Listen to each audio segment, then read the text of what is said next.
And so when he uses this phrase, a little leaven leavens the whole lump, he's referring back to a practice that the Israelites had a long time ago. Every year they would have a feast, and they would have that feast with unleavened bread. It was bread without any yeast or anything that would make it rise. It was flat. It was a crisper bread.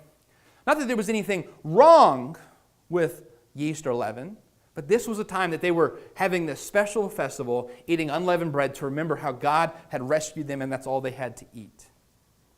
So to make sure that no leaven got in the bread, before they made the bread, they would sweep out the entire house. Clean the house from stem to stern, top to bottom, to make sure there was no leaven in the entire house. And the phrase that they would say is, a little leaven leavens the whole lump.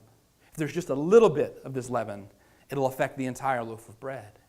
And you know this to be true, right? You put the wrong ingredient into something, it doesn't affect just one piece of the pie, it affects the whole pie. And Paul is saying this little bit of leaven, this little bit of untruth, this little lie has affected your heart and mind. You've allowed this to encroach upon you. And this little bit of leaven has leavened the whole lump.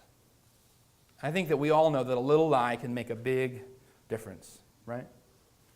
If you've been told a little lie that makes a big difference, you know that to be true.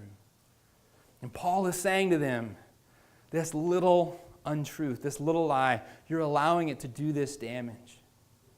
Reject it outright. Reject this untruth. Stand firm in the message of the gospel. Stand firm in the truth that you are forgiven of your sins. Reject this lie, because if you accept this lie, it will affect everything.